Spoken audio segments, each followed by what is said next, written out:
Di edisi kali ini, BPHN Talks akan membahas seputar pemberian bantuan hukum gratis kepada masyarakat miskin.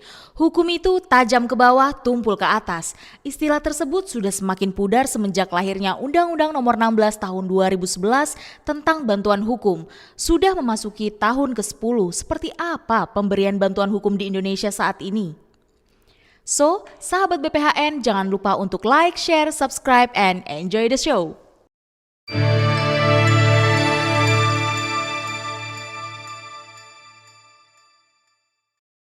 Halo sahabat BPHN, selamat datang di BPHN Talks, obrolan santai seputar regulasi dan isu hukum terkini. Mulai dari obrolan warung kopi hingga tingkat tinggi. Berjumpa lagi dengan saya Nurul Rohma di acara yang selalu kita tunggu, BPHN Talks. Sahabat BPHN, pandemi ternyata menyajikan fakta bukan hanya kasus kematian akibat COVID-19 yang meningkat, melainkan kasus pelanggaran hukum, terutama kasus kriminal pun juga ternyata terjadi peningkatan. Mulai dari kasus penyebaran berita hoax, pencurian, hingga penyebaran narkoba semakin marak meningkat tajam selama pandemi COVID-19. Kita akan membahas nih bagaimana peran negara dalam melindungi masyarakatnya, yaitu sejauh mana bantuan hukum untuk masyarakat miskin diberikan dan sudah diterima serta dimanfaatkan oleh masyarakat kita yang membutuhkan bantuan hukum. Apakah sudah sesuai prosedur? Apakah sudah tepat sasaran? Untuk itu, kita telah menghadirkan teman ngobrol yang akan menemani kita pada episode kali ini. Beliau adalah Kanda Masa Nurpian, Kasubit Program Bantuan Hukum Badan Pembinaan Hukum Nasional, Kementerian Hukum dan Hak Asasi Manusia. Apakah kita sudah terhubung dengan beliau? Ya, halo. Oke, siap. Bagaimana kabarnya hari ini, Kanda? Ya, alhamdulillah kabar saya sehat Adinda semua, begitu juga semoga Adinda juga sehat selalu ya. Alhamdulillah. Kalau saya berbicara dengan Kanda Masan ini biasanya orang manggil Pak Masan, Mas Masan. Kalau kami ini sudah cukup lumayan akrab ya, apalagi kalau sudah ngomongin terkait dengan bantuan hukum nih. Saya sering juga greget nih sejauh mana sih peran negara nih dalam memprovide masyarakat miskin. Nanti pada hari ini, episode kali ini kita akan membabat habis bersama Kanda Masan. Untuk itu sahabat BPHN, kita akan dapat banyak cerita seru dan fakta apa saja pada episode kali ini. Tetap bersama BPHN Talks, kita akan kembali sesaat lagi.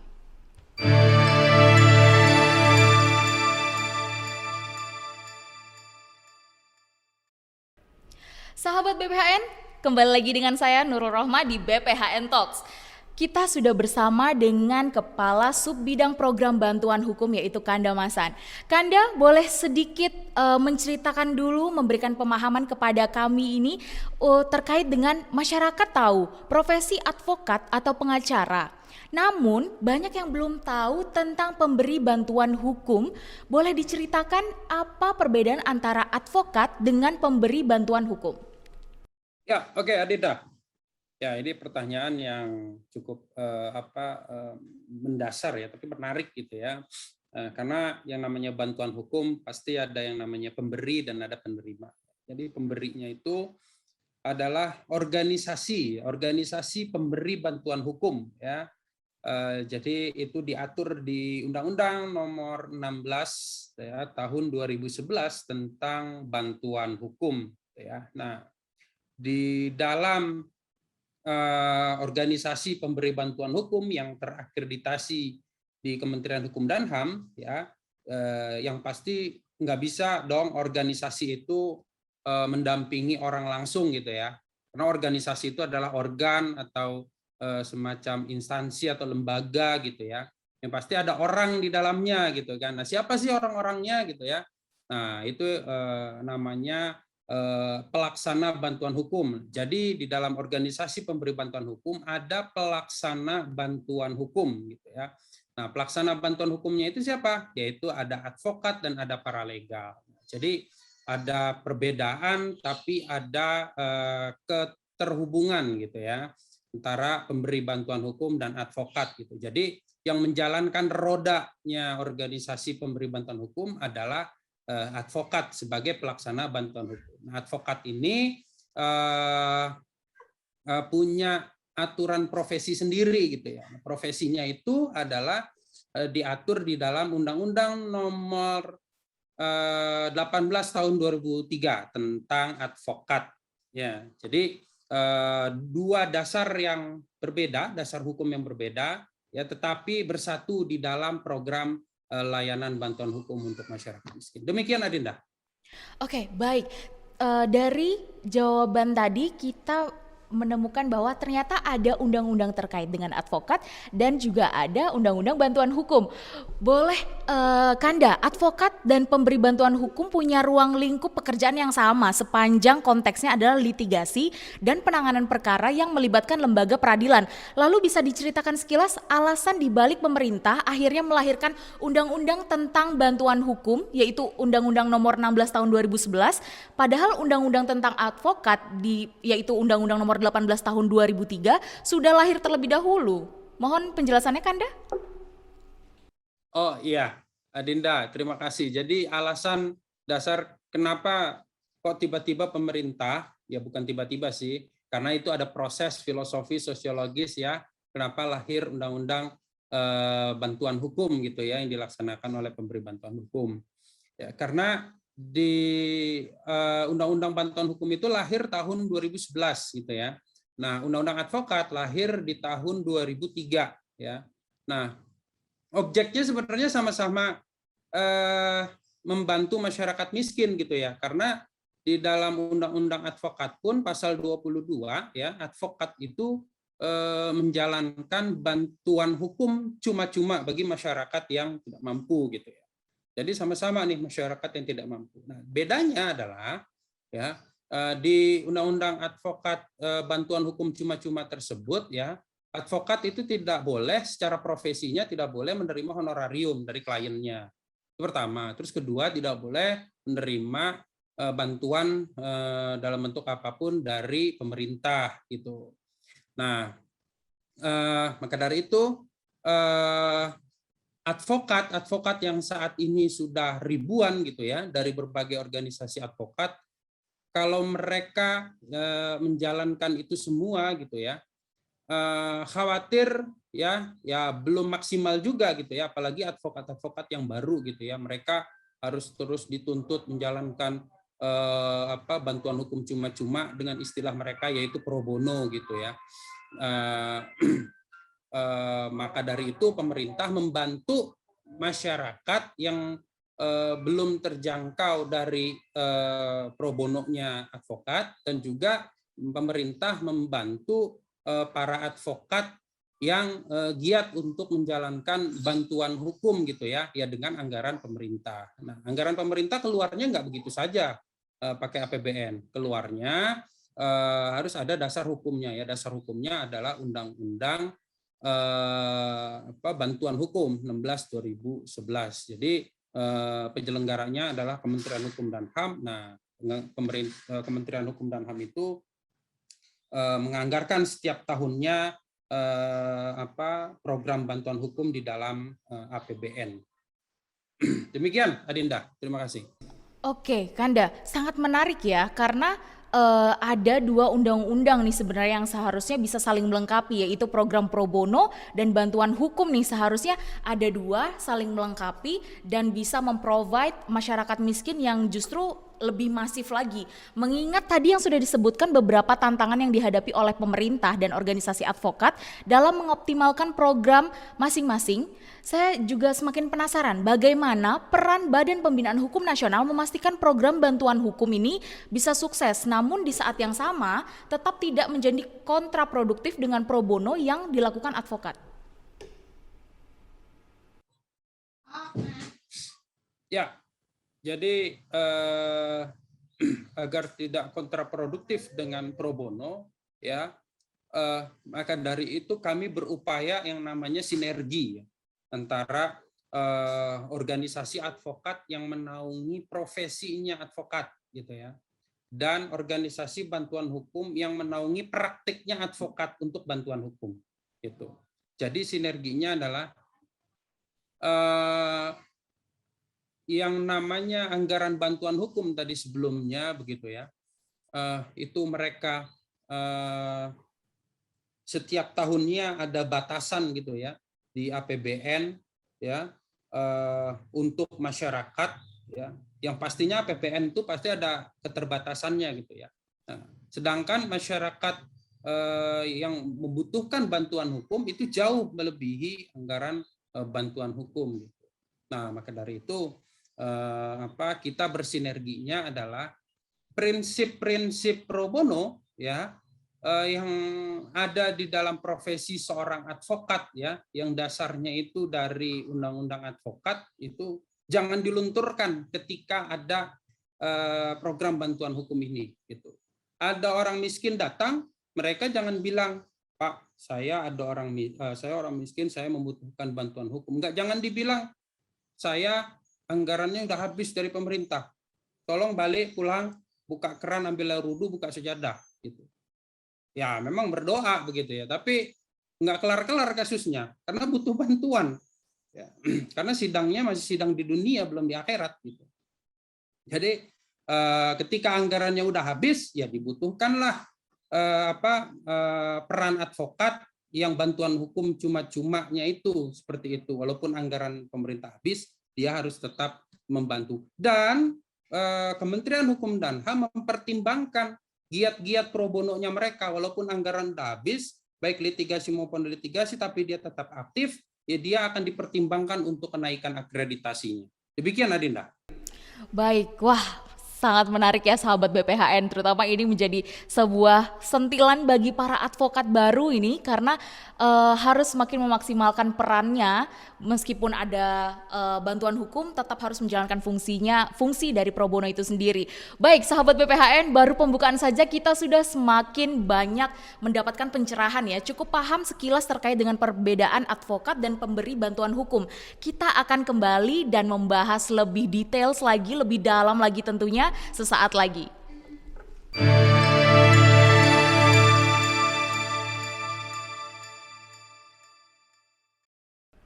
Welcome back in BPHN Talks. Halo sahabat BPHN, kita masih terhubung dengan Kanda Masan, Kepala Subbidang Program Bantuan Hukum.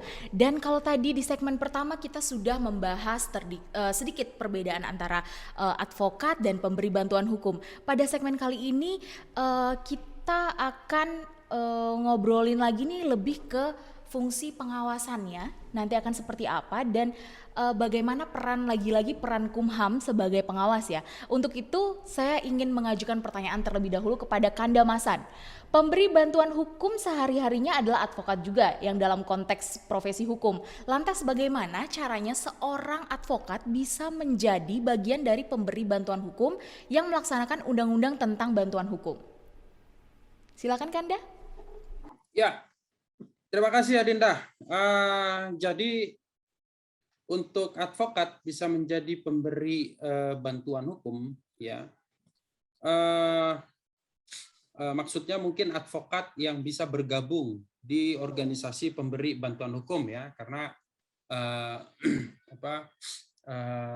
bantuan hukum kan artinya luas ya. Kalau dalam hal konteks ini kita bantuan hukum untuk masyarakat yang tidak mampu, gitu ya. Nah, advokat, ya, mereka untuk menjadi pelaksana bantuan hukum di organisasi pemberi bantuan hukum, dia harus bergabung dulu di organisasi pemberi bantuan hukum, gitu ya. Nah, kalau bergabung berarti organisasi pemberi bantuan hukumnya itu sudah existing, sudah terakreditasi di Kementerian Hukum dan HAM. Nah, itu simpel, gitu ya. Nah, tapi ketika organisasi bantuan hukumnya itu belum ada, gitu ya, ya mereka berkumpul, gitu ya, berserikat, berkumpul, gitu ya, mendirikan organisasi bantuan hukum, ya. Tapi isinya bukan hanya advokat, ya, tapi ada paralegal juga yang di dalamnya untuk membantu peran-peran advokat, gitu ya, terutama untuk kegiatan-kegiatan bantuan hukum di luar pengadilan, gitu. Jadi prinsipnya organisasi bantuan hukum ini bergabung dulu di dalam organisasi pemberi bantuan hukum. Ya. Oke, pada tahapan bergabung berarti juga ada dong tahapan verifikasi dan akreditasi pemberi bantuan hukum itu sendiri dan bisa dibilang menjadi tahapan penting untuk menyaring mereka yang punya kualitas. Bisa digambarkan secara teknis apa yang dinilai dan dilihat sebelum akhirnya diputuskan pemberi bantuan hukum ini layak atau tidak? Ya, Jadi dalam hal ini advokat yang berserikat dulu ya, organisasinya organisasi pemberi bantuan hukumnya belum terakreditasi gitu. Jadi mereka berserikat dulu, berkumpul ya, bisa berbentuk perkumpulan atau yayasan. Jadi artinya mereka harus berbadan hukum terlebih dahulu. Nah, urusan badan hukum ini ada di direktorat tersendiri di Kementerian Hukum dan HAM, yaitu Direktorat Jenderal Administrasi Hukum Umum, dengan segala ketentuan dan syarat dalam pembentukan badan hukumnya, entah perkumpulan atau yayasan. Ketika mereka sudah berbentuk berbadan hukum, ya, baru mereka mengajukan pendaftaran, ya, verifikasi dan akreditasi organisasi pemberi bantuan hukum di periode 3 tahunan gitu ya. Jadi tahun ini kebetulan banget nih Adinda, 2021 ini jatuh verifikasi dan akreditasi keempat gitu ya. Yang sebelumnya 2013, lalu 2015, lalu 2018 dan sekarang 2021 untuk menjaring organisasi pemberi bantuan hukum terakreditasi periode 2022 sampai 2024 ya. Kok lama banget sih 3 tahunan? Ya, aturan di undang-undangnya memang 3 tahunan sekali gitu ya. Nah, jadi prinsipnya mereka berbadan hukum. Nah, syarat yang berikutnya adalah ya mereka harus memiliki kantor dan sekretariat gitu ya. Memang harus ya memiliki kantor atau sekretariat. Virtual office kan sekarang lagi sudah di zamannya juga gitu ya. Ya iya kalau kayak kita gitu ya, untuk orang menengah ke atas lah. Ya, tapi kalau misalkan masyarakat yang kurang mampu, mereka mohon maaf ya, mereka kesulitan untuk akses internet dan lain-lain gitu ya, ya mereka butuh ketemu fisik gitu ya. Nah, ketemu fisik itu mereka ya itu dibutuhkan kantor atau sekretariat gitu ya untuk masyarakat yang membutuhkan pertemuan dengan advokatnya secara langsung atau paralegalnya secara langsung. Nah, berikutnya yang memiliki pengurus ya bisa ketua, sekretaris, bendahara gitu ya. Lalu memiliki program bantuan hukum ya, pengalaman layanan bantuan hukumnya mereka juga seperti itu. Jadi berapa mereka berpengalaman dalam bantuan hukum litigasi dan berapa mereka pengalaman bantuan hukum non litigasi gitu ya. Dan itu kita akreditasi tuh. Rata-rata kita biasanya mengatur kalau tahun 2021 berarti kita mengatur pengalamannya rata-rata minimal 10 kasus untuk litigasi dalam rentang waktu 3 tahun 3 tahun sebelumnya seperti itu. Sama non litigasi juga kita mengatur minimal pengalaman non litigasinya. Termasuk juga ya kami syaratkan ada advokat di sana dan juga ada paralegal juga di sana. Jadi tidak bisa hanya advokat atau hanya paralegal. Dua hal itu harus ada. Nah, itu singkatnya Adinda. Siap, oke Kanda. Tadi disebutkan bahwa tahun 2021 termasuk ada tahapan verifikasi dan akreditasi. Sejauh ini pada tahun ini ada berapa jumlah OBH atau pemberi bantuan hukum yang dikatakan layak oleh Badan Pembinaan Hukum Nasional? Ya, tahun ini sudah ada 524 ya organisasi bantuan hukum periode 2018 sampai 2021. 2019 sampai 2021 gitu ya.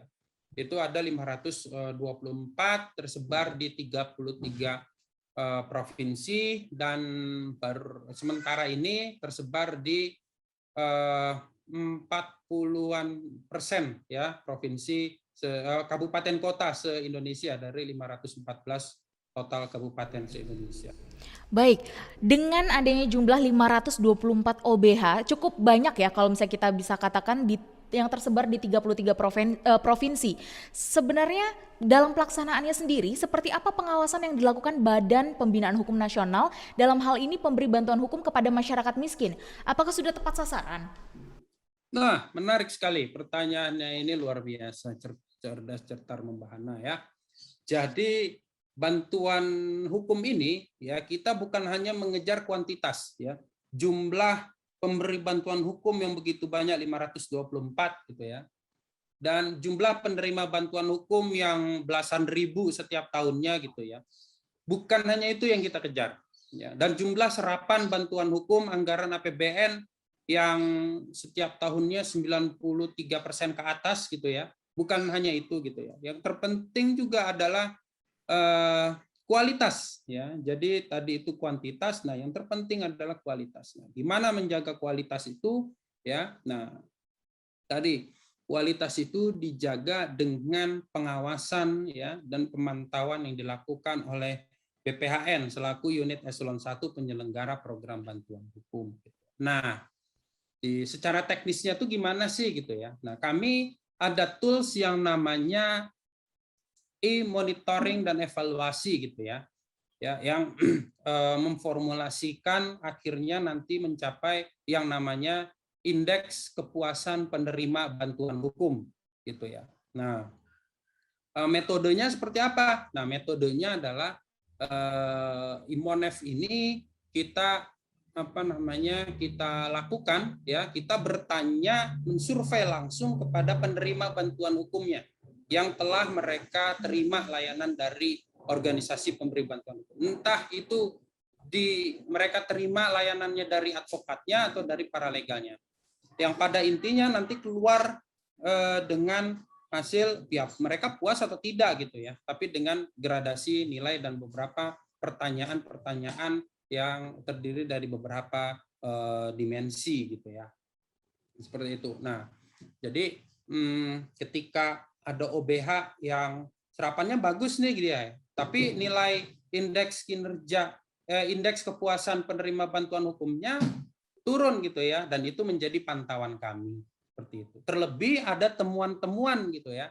Nah, temuan-temuan atau aduan pun juga itu kami lakukan screening gitu ya, monitoring gitu ya, lalu kami lakukan eksekusi. Bisa outputnya itu kita kurangi anggarannya di tahun berjalan, atau di tahun berikutnya tidak kita berikan, atau akreditasinya ya bisa kita turunkan. Nah, berhubung pertanyaannya ini berkaitan dengan kualitas juga, kami baru saja mengeluarkan ya, baru saja kami itu ya Menteri Hukum dan HAM ya, mengeluarkan Permenkumham nomor 4 tahun 2021 tentang standar layanan bantuan hukum yang kita singkat Starla Bankum. Jadi Starla Bankum ini mengatur bagaimana pemberi bantuan hukum memberikan layanan bantuan hukumnya secara inklusif. Ya, secara inklusif itu gimana sih? Ya sesuai kebutuhan masyarakat gitu ya. Sesuai dengan apa yang dibutuhkan, diinginkan oleh penerima bantuan hukum ketika mereka berhadapan dengan hukum, seperti itu. Sahabat BPHN, semakin menarik ya. Tadi kita sudah mendapat sedikit kisi-kisi terkait dengan angka yang ini tentunya akan sangat sensitif sebenarnya untuk dibahas. Tapi kita akan gali lebih dalam lagi setelah berikut ini. Akan tetapi kita masih ada yang lain-lain, dan kita sepertinya mendengar ketukan ada tamu nih sepertinya dari tetangga sebelah, sehingga kita akan kembali sesaat lagi setelah tayangan berikut ini.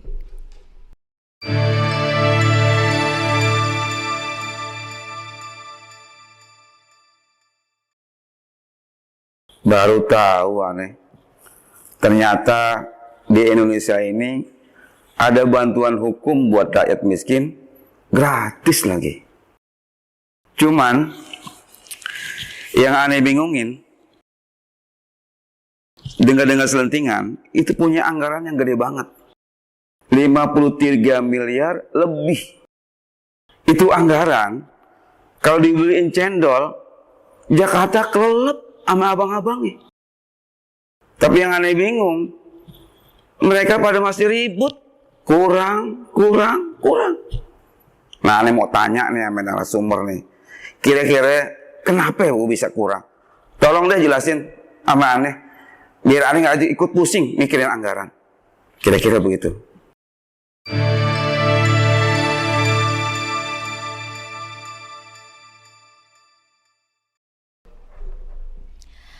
Wah, Kanda, tetangga sebelah nih bilang ada anggaran 53 miliar nih. Dan ternyata masih bilang dikatakan kecil. Bagaimana nih tanggapan dari tim bantuan hukum Badan Pembinaan Hukum Nasional? Ya, Adenda, tetangganya agak-agak julid dikit emang. Jadi, tapi kejulitannya itu bagus, menarik gitu ya, biar bisa diketahui oleh masyarakat umum gitu ya. Karena memang anggaran bantuan hukum itu rata-rata setiap tahunnya itu 50-an M gitu ya. 50-an M setiap tahun. Nah, terserap habis ya rata-rata 90-an% ya sejak 2015-16 gitu ya. Terserap maksimal. Terakhir di 2020 kita 98,66% ya APBN khusus untuk anggaran bantuan hukum habis gitu ya. Nah, dan kita telah membantu ya secara litigasi sekitar 12 ribuan ya masyarakat yang kurang mampu membutuhkan bantuan hukum dari anggaran segitu. Yang non litigasi sekitar 4 ribuan gitu ya. Nah, tetapi ya kita sama-sama berhitung nih. Kalau dulu zamannya Bung Rhoma Irama mengumandangkan 135 juta penduduk Indonesia gitu kan. Nah, kalau sekarang pasti jauh lebih banyak lagi kan di 2021 gitu ya. Nah, kalau kita melihat prosentasenya masyarakat yang membutuhkan bantuan hukum ya dari jumlah BPS saat ini misalkan gitu ya. Ya pasti ya jauh lebih banyak yang belum yang belum mendapatkan bantuan hukum. Jadi korelasinya persentasenya dengan jumlah penduduk Indonesia gitu ya, dan jumlah penduduk Indonesia yang kategori miskin ya, dan juga kategori masyarakat Indonesia miskin dan berhadapan dengan hukum gitu ya. Nah, yang pasti ya masih sangat kurang gitu ya pemerintah mengakomodir anggaran bantuan hukum ya untuk selebihnya gitu ya. Tapi walaupun anggaran pemerintah itu terbatas gitu ya, karena memang pemerintah itu memiliki prioritasnya masing-masing gitu ya, memiliki prioritas tersendiri gitu ya, infrastruktur, kesehatan ya, sosial itu bagian salah satunya itu bantuan hukum. Yang terpenting di masa pandemi ini pemerintah lagi concernnya penanganan COVID-19 gitu ya. Walaupun sama-sama bantuan hukum itu prioritas nasional juga ya, harus memilih mana yang lebih prioritas di antara prioritas. Itu ya kesehatan masyarakat dan keamanan warganya seperti itu gitu ya. Nah, maka dari itu pemerintah lebih memfokuskan tahun ini anggaran negara ya lebih dititik beratkan kepada sektor kesehatan gitu ya. Nah, lalu ketika pemerintah sedang giat-giatnya penanganan pandemi COVID, bagaimana dengan program bantuan hukum? Pasti pertanyaan lebih lanjutnya kan begitu. Ya, nah, pemerintah ya dalam hal ini Kementerian Hukum dan HAM tadi kita harus bersinergi bahu membahu gitu ya, karena efek dari pandemi COVID ini juga akhirnya ya menambah permasalahan hukum di masyarakat gitu, menambah permasalahan baik pidana maupun perdata begitu ya di tengah-tengah masyarakat akibat pandemi COVID. Jadi pemerintah ya dalam hal ini Kementerian Hukum dan HAM bahu-membahu bersama-sama dengan organisasi advokat gitu ya, untuk tolong organisasi advokat membina dan memantau terus advokatnya gitu ya, yang minimal yang berada di organisasi bantuan hukum ya, untuk tetap menjaga dan mengedepankan pro bono ya, ketika anggaran bantuan hukumnya itu telah habis gitu ya. Atau bahkan kita tidak mengetahui nih, bisa jadi di tengah-tengah tahun nanti atau menjelang akhir anggaran bantuan hukum bisa istilahnya sekarang tuh refocusing gitu ya, atau dialihkan ya untuk penanganan COVID-19 gitu ya. Nah, bisa seperti itu gitu ya. Nah, maka dari itu kekurangan anggaran untuk memenuhi kebutuhan bantuan hukum ya dengan sinergi organisasi advokat. Jadi advokat tetap mengedepankan pro bono. Terus yang kedua adalah kita sama-sama dengan pemerintah daerah ya mengedepankan juga kebutuhan masyarakat akan bantuan hukum di wilayahnya. Ya, kalau di Undang-Undang Bantuan Hukum ya diatur juga tuh secara delegatif gitu ya untuk pemerintah daerah menyelenggarakan bantuan hukum melalui APBD itu. Jadi selain ada anggaran APBN ya di daerah ada APBD juga begitu ya. Demikian, Adinda. Wah, tadi juga sudah disinggung nih Kanda bahwa ada, kalau Bang Roma bilang ada 13 juta jiwa masyarakat miskin. Namun selama 2 tahun pandemi kemudian kita menghadapi kondisi PPKM dan lain sebagainya, ternyata menurut data BPS jumlah penduduk miskin per Maret 2021 sebanyak 27,54 juta jiwa. Dan tadi sudah disebutkan bahwa ketika anggaran 53M ini tidak cukup, harusnya bisa bekerja secara sinergis nih antara pro bono dengan bantuan hukum. Akan tetapi jumlah ini kan sangat besar sebenarnya, jumlah penduduk miskinnya sangat besar dengan anggaran yang juga terbatas. Bagaimana program bantuan hukum ini bisa menjangkau jumlah sebanyak itu? Apa strategi yang dilakukan oleh Badan Pembinaan Hukum Nasional? Ya, tadi seperti di akhir gitu ya, dari jawaban sebelumnya, langkah konkretnya ya,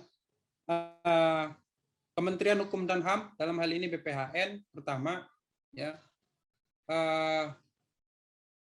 di tahun 2000 kalau nggak salah di tahun akhir 2019 atau di awal 2020 gitu ya, bersama-sama dengan beberapa organisasi advokat mengeluarkan panduan pro bono. Nah, panduan pro bono itu adalah gunanya untuk mereka, para advokat itu, sama satu persepsi, sama satu pandangan dalam hal mekanisme memberikan pendampingan hukum bagi masyarakat yang tidak mampu di luar APBN dan APBD. Itu. Jadi masyarakat yang tidak terdampingi dari APBN ya mereka menggunakan anggaran menggunakan jasa dari advokat langsung gitu ya. Ya baik melalui skema bantuan hukum mereka bergabung dengan organisasi bantuan hukum atau advokat pribadi di law firm seperti itu ya mereka tetap mengedepankan pro bono. Jadi kalau ada orang miskin datang ke OBH ya anggarannya habis atau apa dan juga telah maksimal melakukan pro bono ya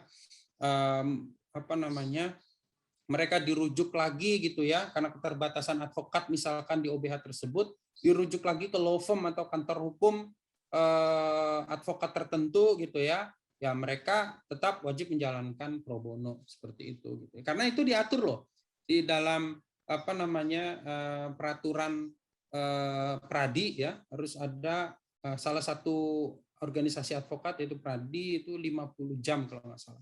Ya pastinya di organisasi advokat lainnya pun diatur juga tuh skema pro bono dalam 1 tahunnya. Begitu. Dan selanjutnya apa langkah konkretnya selain ada pro bono gitu ya langkah BPHN Kementerian Hukum dan HAM mengeluarkan buku panduan penyelenggaraan bantuan hukum di daerah gitu ya. Dan itu sudah kita komunikasikan dan koordinasikan dengan Kementerian Dalam Negeri gitu ya untuk bisa dipakai di 33 provinsi dan 514 kabupaten kota. Tadi di awal-awal sudah tak sampaikan akhirnya sudah terpenuhi sekitar 50% lebih pemerintah provinsi sudah ada perda bantuan hukumnya begitu. Tinggal kita maksimalkan pemerintah daerah tingkat kedua, yaitu di kabupaten kota. Demikian. Baik, berarti secara birokrasi sendiri sebenarnya sudah terjadi sinergitas kerja antara Kementerian Hukum dan HAM, Kementerian Dalam Negeri, dan juga Peradi, law firm, advokat, dan lain sebagainya. Dan juga tadi ada disebutkan paralegal. Nah, Kanda boleh dijelaskan sedikit untuk pemahaman kita bersama, untuk masyarakat juga, paralegal itu siapa sih? Dan perannya apa sih? Ya, hal yang menarik dari bantuan hukum ini, salah satu pelaksananya yaitu paralegal. Gitu. Nah, paralegal ini secara formil normatif gitu ya, itu diatur hanya di Undang-Undang Bantuan Hukum. Jadi memang belum ada peraturan manapun yang mengatur mengenai pemberi bantuan hukum kecuali Undang-Undang Bantuan Hukum. Nah, maka dari itu perannya juga sangat dibutuhkan bagi masyarakat begitu ya. Karena walaupun yang diatur di Undang-Undang Bantuan Hukum tahun 2011 gitu ya. Nah, paralegal ini sebenarnya sudah ada sejak sebelum Undang-Undang Bantuan Hukum gitu ya. Giat-giat mereka begitu ya. Nah, tapi karena kebutuhan organisasi gitu ya, ini dalam hal untuk meningkatkan lagi peran paralegal sebelum Undang-Undang Bantuan Hukum, ya dibutuhkan juga aturan mengenai Permenkumham tentang paralegal. Nah, Permenkumham tentang paralegal juga ada ada dua kali dua aturan gitu ya. Yang sebelumnya tahun 2018, nomor 1 tahun 2018 itu dirubah jadi dari nomor 3 tahun 2021. Salah satu yang prinsipal yang perubahan tersebut ya menambah definisi, yaitu lebih memfokuskan kepada definisi, salah satunya definisi paralegal. Jadi paralegal akhirnya karena ada yang lahir dari sebelum Undang-Undang Bantuan Hukum, bahkan ada yang lahir dari Undang-Undang sebelum advokat 2008 gitu ya.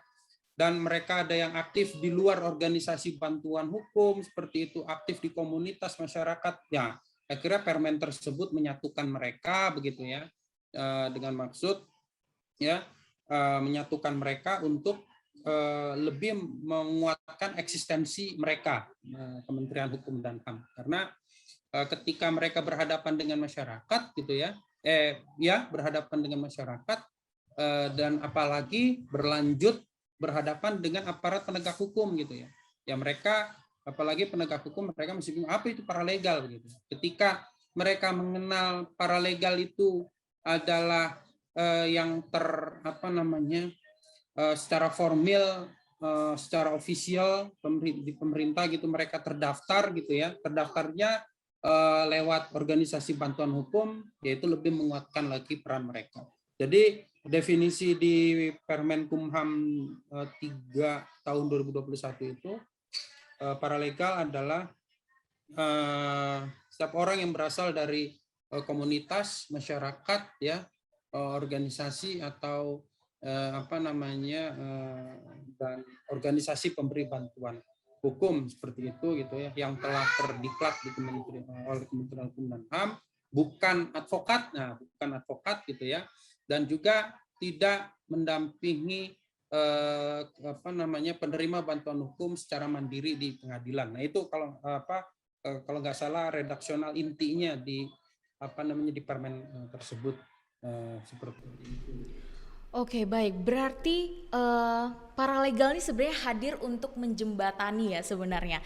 Lebih berperan seperti itu, karena kita biasanya kalau masyarakat itu udah takut duluan kalau udah ngomong pengacara atau aparat. Jadi pendamping seorang paralegal ini justru lebih memasyarakat sebenarnya. Well, ini pertanyaan terakhir dari saya, Kanda. Dari tadi kita berbicara tentang bantuan hukum, kemudian bantuan hukum untuk masyarakat miskin, kemudian bantuan hukum gratis dan lain sebagainya. Bagaimana sih Kanda, ini pertanyaan terakhir saya tapi perlu dijawab secara rigid dan details untuk kita bisa mengedukasi semua orang yang menonton video ini, yaitu bagaimana cara masyarakat mengakses program bantuan hukum gratis. Boleh dijelaskan? Ya, bagaimana masyarakat bisa mengakses ya bantuan hukum secara gratis gitu ya. Yang terpenting dari setiap program adalah bagaimana masyarakat bisa menjangkaunya gitu. Betul. Sekeren atau sehebat apapun program pemerintah, tapi kalau masyarakat kesulitan mengakses, ya itu sangat sulit ya, program itu bisa terimplementasi gitu ya. Nah, Kementerian Hukum dan HAM gitu ya, sekarang secara aktor dulu gitu ya. Nah, aktor daripada program bantuan hukum ini adalah ya ada pemerintah, ada kita semua gitu ya. Pemerintah ada pusat, ada daerah gitu ya. Dan secara lebih lebih konkret lagi gitu ya. Nah, ada peran organisasi bantuan hukum yang di dalamnya ada advokat, ada paralegal gitu ya.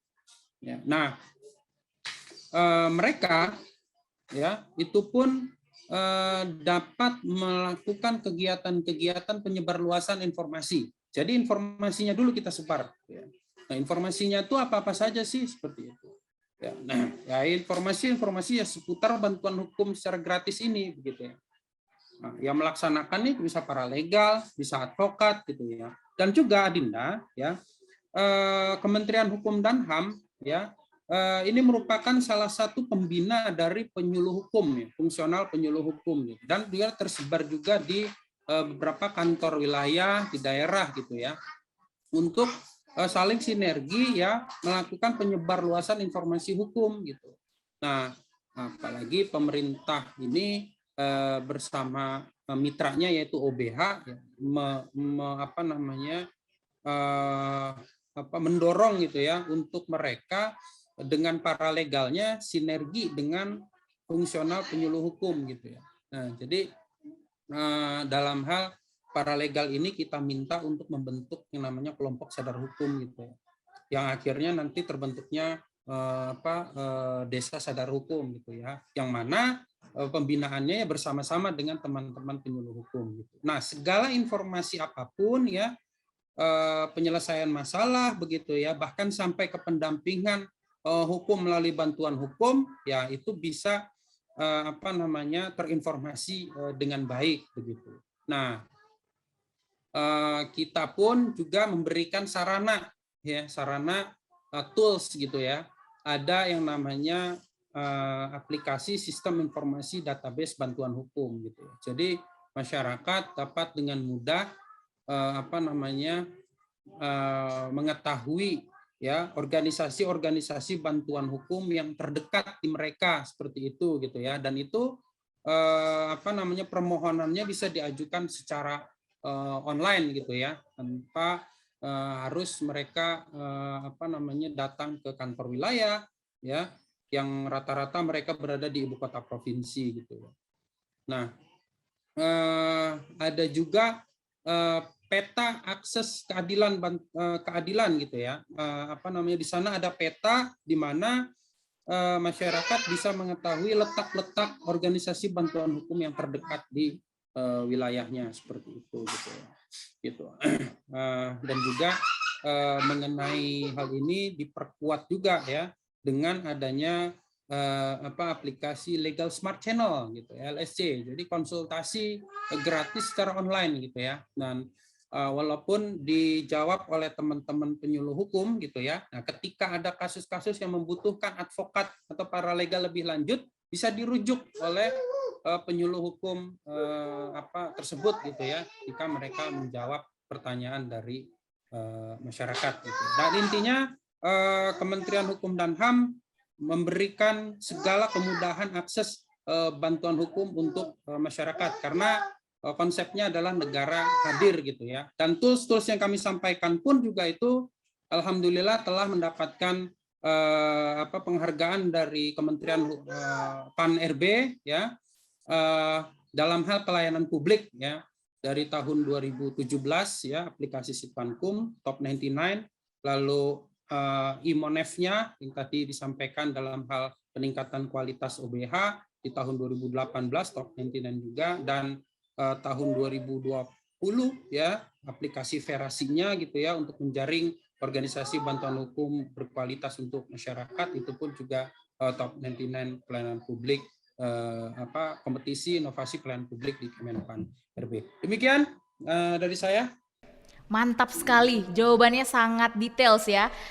Saya mencatat ada 2 peran penting di sini, yaitu penyuluh hukum memiliki peran yang cukup penting dalam penyebarluasan informasi ini, dan penyebarluasan informasi yang dilakukan oleh pemerintah sendiri juga harus dilakukan lebih optimal dan maksimal lagi ya dalam menyebarkan informasi bahwa ada loh bantuan hukum gratis selama ini yang diberikan oleh pemerintah melalui BPHN dan mitra kerjanya yaitu OBH sendiri. Well said, Kanda Masan, terima kasih banyak atas waktu dan kesediaan Kanda untuk hadir di BPHN Talks dan memberi penjelasan kepada kita semua. Mungkin ada closing statement terlebih dahulu sebelum kita akhiri?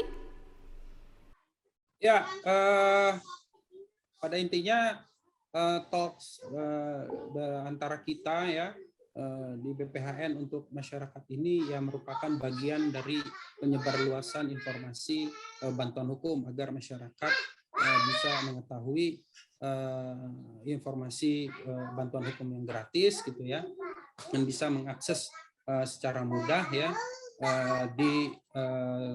saya boleh infokan ya akses layanan bantuan hukum www.lsc.bphn.go.id gitu ya, dan di aplikasi www.sitbankum.bphn.go.id.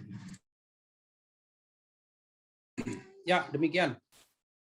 Baik, terima kasih Kanda Masan. Sekali lagi tadi sudah dipromosikan juga, teman-teman semua masyarakat sahabat BPHN bisa mengakses lewat www.lsc.bphn.go.id dan juga bisa melihat bagaimana anggaran terserap, kemudian bantuan diberikan kepada masyarakat miskin dari BPHN sendiri melalui aplikasi Sitbankum. Dan saya juga mungkin ingin menyapa adik-adik di belakang Kanda Masan ini, luar biasa sugar daddy ini ternyata ya, juga sambil merawat anak di rumah, luar biasa. Dan saya juga tidak lupa mengucapkan terima kasih kepada sahabat BPHN yang setia sekali dari tadi berkenan untuk stay tune dalam episode kali ini. Kita mendapatkan banyak sekali fakta menarik terkait bantuan hukum gratis untuk masyarakat miskin, dan menjadi harapan kita bersama sebenarnya bahwa bantuan hukum ini bisa tersalurkan tepat sasaran di seluruh daerah di Indonesia, seluruh provinsi, kabupaten, kota, dan bukan hanya menjadi pundi-pundi keuangan untuk oknum yang tidak bertanggung jawab ya tentunya. Dan kami juga berharap sahabat BPHN juga dapat men-share video ini, karena banyak sekali orang di luar sana, banyak sekali orang yang di berbagai daerah belum tahu bahwa mereka dilindungi oleh negara ini. Negara ini memprovide masyarakat miskin terutama yang terkendala kasus hukum, dan ternyata ada loh peran dari pemerintah untuk memberikan bantuan hukum gratis. Dan masyarakat juga harus tahu bahwa negara melalui Badan Pembinaan Hukum Nasional sudah menjalankan tugas dan fungsinya dalam memberikan perlindungan hukum bagi warga negaranya, bahwa ada bantuan hukum sehingga jangan sampai ada lagi nih suara sumbang bahwa hukum hanya milik si kaya, melainkan keadilan dan perlindungan hukum adalah hak seluruh masyarakat di seluruh Indonesia, yang dalam hal ini bantuan hukum bagi masyarakat miskin. Saya Nurul Rohma mewakili seluruh kru yang bertugas mengucapkan terima kasih. Stay safe, stay healthy, tetap patuhi protokol kesehatan sesuai dengan anjuran pemerintah, dan sampai jumpa.